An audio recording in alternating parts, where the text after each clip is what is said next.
Hello, hello. My name is Taylor Elise Morrison, and you are watching the Beyond Brainstorming Masterclass, which is all about how to make your idea real. If you're watching this recording and you get something out of it, feel free to share on social. I'm on Threads and Instagram and LinkedIn at Taylor Elise Morrison. And I want to introduce myself, tell you a little bit about who I am, what I do. I did not plan it that I am wearing the same sweater now that I am wearing in that picture, but my name is Taylor Elise Morrison. I help people and organizations get closer to what they really want. And I do that in a lot of ways. As an artist, as an author, you can see there on my head the inner workout book. I've got it on my head, a builder of companies and events and trainings, a facilitator, an ICF credentialed coach, and really the identity that is most relevant today is that I'm an idea person. Ideas love to visit me, and I have brought a lot of ideas to life. So I'll just do a quick whirlwind tour here, starting at the top with the Inner Workout app, which is easily the hardest idea I've ever brought to life. I am not a technical founder.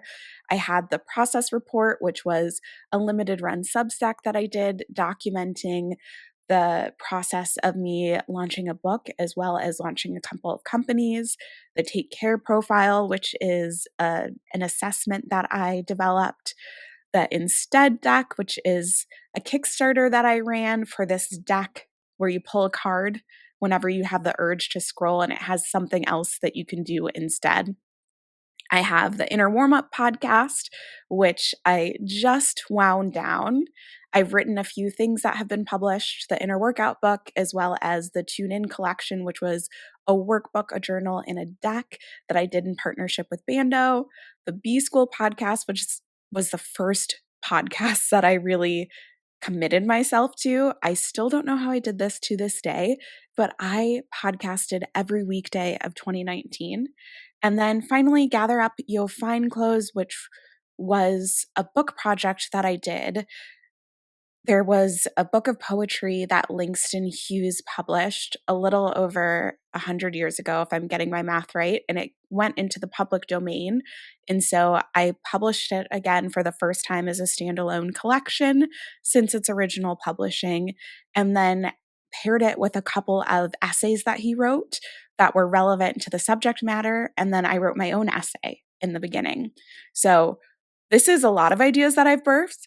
There's also things that are missing here, like businesses that I've launched and also wound down, events like this idea grief group I hosted, and a certification program that I built. So, yeah, I have brought a lot of ideas to life. And what I want to do today is help you create the space where you can bring one of your ideas to life. So, what we're going to cover in this masterclass is really two things. The first, we're going to lay the groundwork of what an idea is, how I think about ideas, and why they can be so hard to work with sometimes. And then we'll walk through my clear framework: clarity, levity, experimentation, accountability, and resources.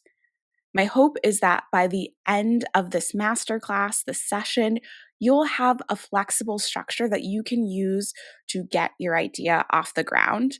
And like I said, to start, we need to talk about what the heck an idea is. I'm going to pause here for a moment, and you can also pause this recording. This comes from Liz Gilbert's book, Big Magic. And when I read this, man, maybe it was I can't say whatever year I read it in. It was several years ago. When I read it, I was like, oh, Liz gets it. This is my relationship to ideas. So again, I'm going to pause here for a moment. Okay. So if you need more time, you can keep it paused. The big idea here, and shout out to Liz Gilbert for putting it into words, is that I really see ideas as their own beings. And that means that if we're going to be idea people and people who bring our ideas into the world, we can't get overly attached to them coming to life in a specific form. They are going to change and shift as they move from a thing that came to visit you into something that finally makes itself manifest in the world through you. And because I view ideas the way that I do, you'll notice that I really try not to use the term execute ideas because we don't want to execute our ideas. We want our ideas to live, we want them to come to life. And I honestly believe that if you paused right here and you just started making that shift in wording, it might make it easier for you to bring your own idea to life. There might be some like hidden internal resistance when we talk about how do I execute this idea? And a part of us is like, wait, that's not what we want though. So I have a little confession for you, cue Usher. And my confession is I used to feel a lot of shame talking about ideas. I felt like I did way too much, and I felt like if I didn't stick with an idea forever, it didn't count. So I have some ideas like inner workout that I've worked with for over 5 years, or B school that I did for 360 episodes. And then there are ideas like a newsletter or a business idea that I maybe only worked with for a few months. And what I realized is that I was so busy feeling bad that I hadn't ridden off into the sunset and had this happily ever after ending with my own ideas that I was missing out on my own magic. Not everyone has the ability to bring ideas to life. And when I leaned into that ability, instead of running away in shame, I realized there was actually a method to what I was doing intuitively. And that's what we're going to talk about today. So, these are the 5 pieces of the framework that I use to bring an idea to life. And whenever I'm having trouble turning an idea into reality, or I see this with a client, we can normally pinpoint that at least one of these elements is missing. We've got limited time in our masterclass, so what I'm going to do is try and move you towards a quick win for each of these clear elements. And as I walk you through the framework, I'm also going to share examples from one of the ideas that I brought to life, which was the Instead deck. So, Instead was a card deck for scrolling less. It was over 200% funded on Kickstarter. It was named a Kickstarter project we love, and it got a major press feature in Bon Appetit's Healthy-ish. So we'll keep coming back to what clear looked like as I worked with the Instead deck, and hopefully that will make these examples a little less abstract and something that you can tangibly grab onto for your own idea. So the first piece is clarity. When we decide we want to work with an idea, we can get obsessed with defining it. And I can speak from the I can get obsessed with defining it. I want to know what exactly is it? And can I get the words just right to express it? As I mentioned earlier, your idea is probably going to change forms. So when you get obsessed with the what, it actually limits your possibilities. If I think back to the Instead deck, if you would have asked me, what is your idea? My answer would have been a mobile app. And I would have just stopped there. Eventually, I did end up building a mobile app. But in the moment, I would have stopped after I realized, hey, I don't know how to build a mobile app. My idea is a mobile app. I guess I have to stop. But what I did instead, no pun intended with the Instead deck, is that I actually asked a different question. Why is this idea important to me? Why is this idea important to you? And what this question does is a few things. It connects you to your intrinsic motivation, it opens up possibility, and it gives you a touch point when shit gets hard because it will get hard when you're working with an idea, that I can promise you. So the first piece is the intrinsic motivation. That's a fancy term that simply means that you're doing something because of an internal why versus an external why. You're doing it because you want to, not because you want to look cool. So you may or may not know that I'm in grad school right now, and I went on a whole kick about reading how people achieve their goals. And it turns out intrinsic motivation is really, really important for your perseverance, for your creativity, for your performance, and actually even for your well-being. So the next piece that this question does is it opens up possibility. For instead, my why was that a lot of people, including myself, were spending too much time on their phones while also telling me that they didn't have enough time for self care.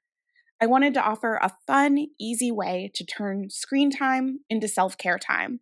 The what question, the what is your idea question, that made me think the only answer was an app. But the why question gave me the deck idea. It opened up possibility. And then finally, when you're doing a Kickstarter, when you're bringing your work into the world, it can feel really cringy. But because I had answered this question, why is this important to me? When I was feeling the cringe of having to promote a Kickstarter, this kept me moving forward. So I want you to take a moment with whatever idea you have in mind and answer this question. Why is this important to you? I'll encourage you to pause it right here until you've jotted it down by hand in your Notion workbook, wherever you want to. Okay, so this is the first piece of the framework. You've hopefully got some clarity. And at this point, your idea probably feels big and inspiring and important. That's really exciting. And it also might be one of the reasons you can't get your idea off the ground. Because sometimes what happens is we start to take ourselves way too seriously, which gets in the way of us actually bringing our work into the world. That sweet little pumpkin of an idea of ours starts looking really big and kind of intimidating. And all of those fears, the fears of judgment, of failure, of not knowing enough, not getting it quote unquote right, they stop us from starting. And when the stakes feel really high, we go into whatever our favorite stress response is. So it might be fight or flight or freeze or fawn. And those responses, they have a place, they are useful in life or death situations. But that's not where we are when we're working with an idea, even though it feels that way to our body. If we want our ideas to live, we have to infuse levity into our process. We lower the stakes so that it isn't an all or nothing situation. It doesn't feel like your rent depends on this idea going absolutely viral. So take a moment here and just write down one fear or block related to this idea. And you can hit pause if you want. My big fear around the Instead Kickstarter was that I wasn't going to hit my goal and that everyone was going to think less of me. And that's real. You might be thinking that as you're watching this. Or maybe your fear is something different. It could be fear of failure. Maybe it's perfectionism or what other people will think. Or maybe that you're secretly incapable of bringing your idea to life. Now I want you to exaggerate that fear to the point of absurdity. So if I were doing that for my Kickstarter fear of failure, it might sound something like this. My Kickstarter is going to fail so badly that it's going to set a new world record that ends up getting in the Guinness Book of World Records. And anytime someone Googles my name, they see Taylor Elise Morrison, creator of the biggest Kickstarter failure in history. So you're going to do that for yourself. And again, if you want to press pause on the video, go ahead and do that. And then I want you to reflect. How does exaggerating your fear change how it feels? When we lean into the levity part of the framework, it helps us see our ideas for what they are. One of the big fears that I consistently see come up for myself and for other people is the fear of failure. And even before I started my PhD program, I loved thinking about working with ideas as an experiment. This mindset continues what we started in the levity work. It lowers the stakes for ourselves. It makes your creative process more about questions than answers. When you're in this experimentation mindset, you're trying to answer a set of questions, not just finish a project. So if we look at the Instead deck, you can see some of the questions that I was trying to answer.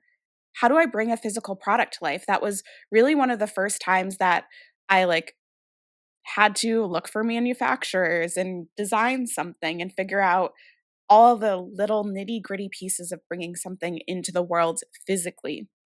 It was also my first Kickstarter campaign, so I had the question, how do I run a Kickstarter campaign? And what gets people to back a campaign? So these are some of the questions I tried to answer. Your questions might be you're trying to figure out what's my writing style? How do I sew a tote bag? How do I build a certification program? So you can jot down any of the questions that you're trying to answer as you bring your idea into the world. The next piece is your research approach. So, what are you going to do to try and answer your questions? The things that I was committed to doing with instead was designing the product, studying campaigns that were funded. So, I looked at a bunch of similar and dissimilar campaigns, and then create a pretty robust marketing strategy and then track what converted. For other types of projects, it might be I'm going to experiment with different types of paint, or I'm going to experiment with a bunch of different artistic mediums altogether. I'm going to read fiction authors who are from the African continent. I'm going to develop a Substack newsletter format. Those are all types of approaches that you can take to answer your questions. And then finally, you have your acceptance criteria.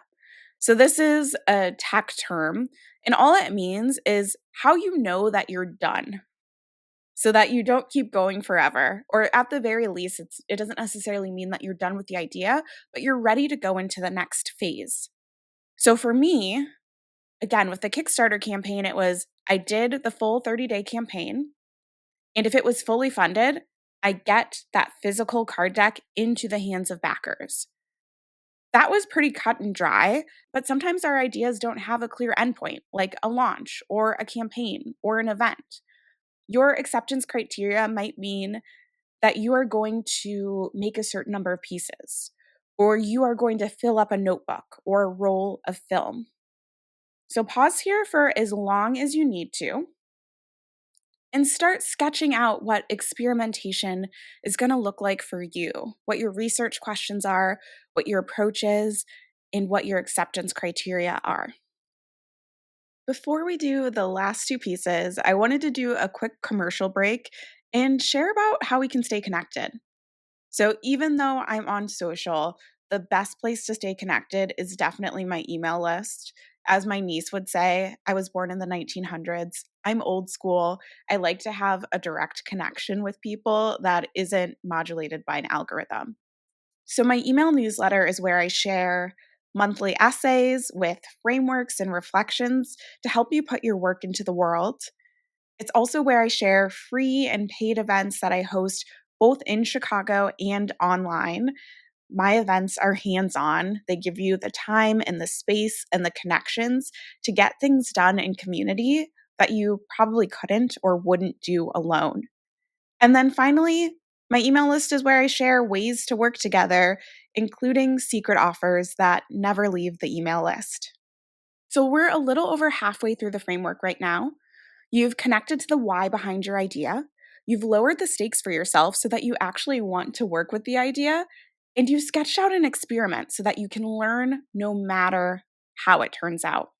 So much of the work that I do with clients when I'm doing quote unquote idea doula work is that we are tinkering around different parts of the clear framework. I'm sharing everything that I can to help you DIY this, and I'm also here for anyone who wants to know what it could look like to be supported in this process. Okay, so let's get into our last two pieces. Have you heard this advice?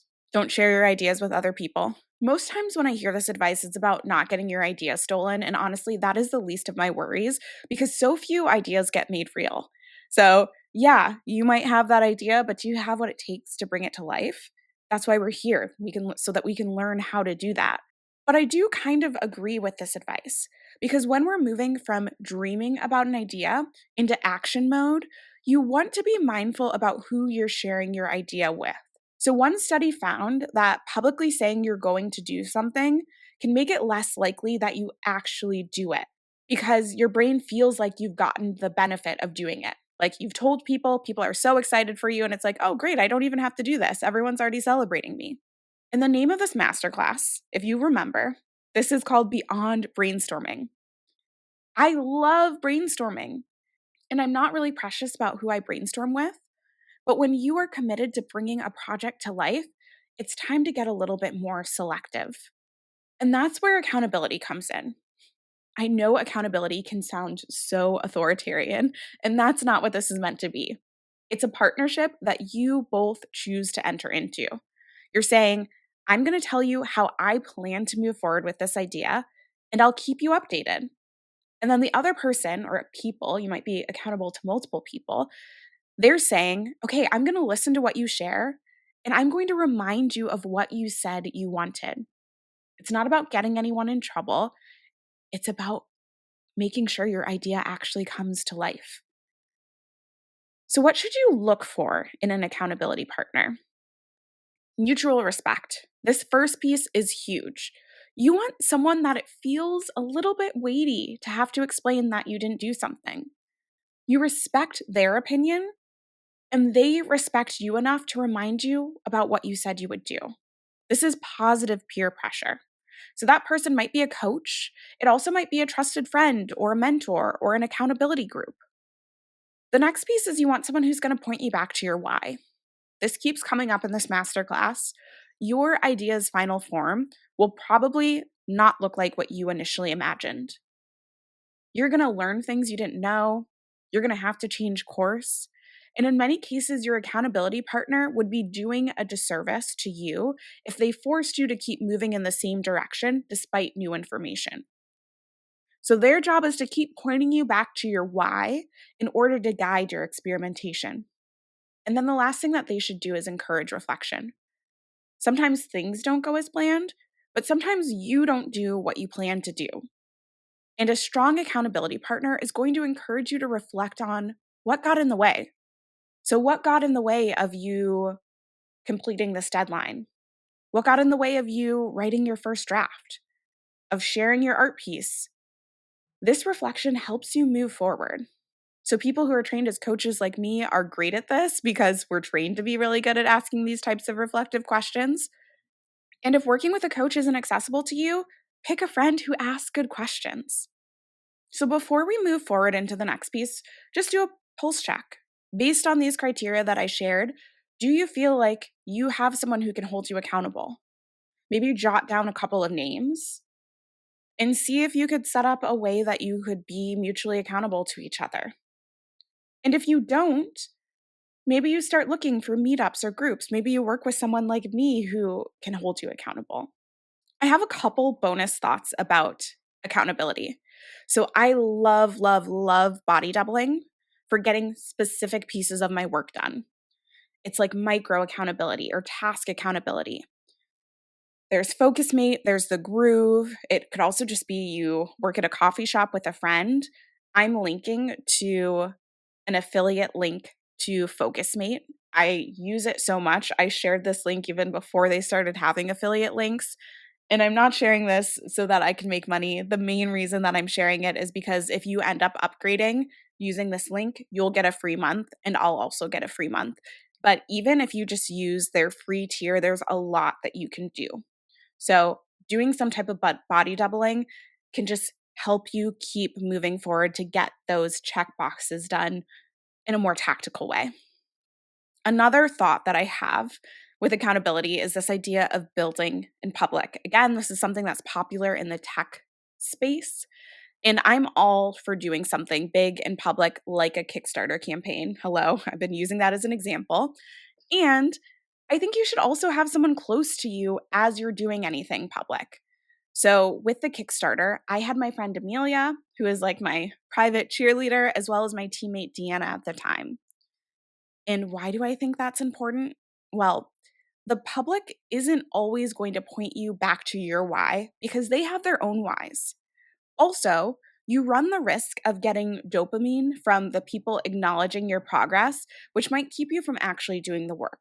So, you want to have that trusted person who has your best interest and your goals in mind. That just goes a long way. So, those are just a couple extra thoughts about accountability. Let's move into our last piece, resources. So, the people that I see bringing their ideas to life are scrappy. And that just means you're committed to figuring it out. You're going to make a way out of no way. Even if you wish you had more money or more knowledge, you just figure it out. When I was building Inner Workouts Take Care assessment, I pictured this beautiful PDF report that people would get. And I wasn't entirely sure how to make that happen, especially because I had a really limited budget. Everything on the internet was saying that I would have to get something custom coded. And after tons of Google searches, I ended up finding something that would help, but it was still more than I was able to pay. So, what I did was I made a template in Canva and manually did over 100 of those PDF reports. Someone would buy a report, I would go in Canva and put all their information there myself. I figured it out. And when I talk about this, scrappiness sounds like a great trait. So, why is there an asterisk here? Because that same scrappiness can also be our downfall. I call it the scrappiness to self sabotage pipeline. And that independent, can do spirit can absolutely be a gift, but it also might confine us to our own knowledge and experience, what we can figure out and what we're able to do ourselves. And then when we reach the limits of our own experience, we lose the momentum to work on our ideas. But when you tap into the resources around you, it will help you get out of that pipeline. I love libraries. I actually got engaged in a library, and I chose this beautiful picture of a library. But I want to be clear that books and libraries are not the only resources that we have access to. There are two things that I want us to do when it comes to resources. The first thing is to be honest about how we're resourced. So, a big reason why people get stuck working on their ideas is because they're not being honest about what they're working with. Do you have an hour a week? Do you have $10,000? Do you have a really technical idea but no technical chops? Answering this question, what time, energy, money, and knowledge do you have to give to this idea, is going to help you right size your idea. And you may have to do this several times over the course of your experimentation. Something takes more or less energy than you expected, and then you adjust. For instead, I knew I could spend a few $100s to test the idea, and I also knew I had a lot of time that I could devote to it because some of my other work was slower. The other thing I want you to do is to gather resources in advance. So those are more of your internal resources, but we live in the information age. There are resources all around us. I like to name those resources before I dive deep into a project because when I'm in a sense of despair, it can just feel like way too much to try and find a resource in the moment. So, a couple questions that you can ask are, who do I know that's been through something similar? This should be our starting point, but so often we skip over it. So if you know someone who has experience related to your idea, talk to them. And if you only know of them, see if you can get an introduction or consume their content or listen to them being interviewed. You don't have to start from ground zero.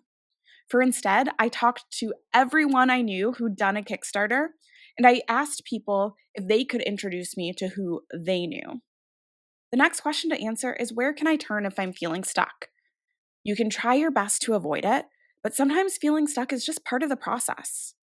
It helps to identify a few resources ahead of time for moments like these. And those resources are going to be different depending on your idea. It might be a book, a YouTube channel, a friend, a card deck, a journal prompt, a subreddit. You don't need to devour all the information as you're gathering it, but it's just nice to know that you've got those resources and they'll be there when you need them. What I love about getting to work with clients is because I have so much experience bringing a variety of ideas to life, I'm able to be that resource to them and also point them to resources that maybe they didn't know existed. One of my clients said, "You're like a human chat GPT," and I guess that's a compliment. Okay, so we have breezed through the clear framework, and now that you're more familiar, I want you to think about your own creative process. Which of these elements tends to get missed? My goal in this workshop was to give away as much as I could. So, some of you already, just by going through this material, doing the reflective prompts, you've already figured out what you need to tweak to bring your idea to life. And for anyone who wants a little bit more support, I'm here to help. Like I said earlier, the best way to stay in touch is on my email list. You'll get invitations to free and paid events, monthly essays, and exclusive offers, all designed to help you get those ideas of yours out of your head and into the world. So that's all I've got for now. Please, please, please don't be a stranger. I am sending you all of the energy of creative action as you move this idea forward. Take care.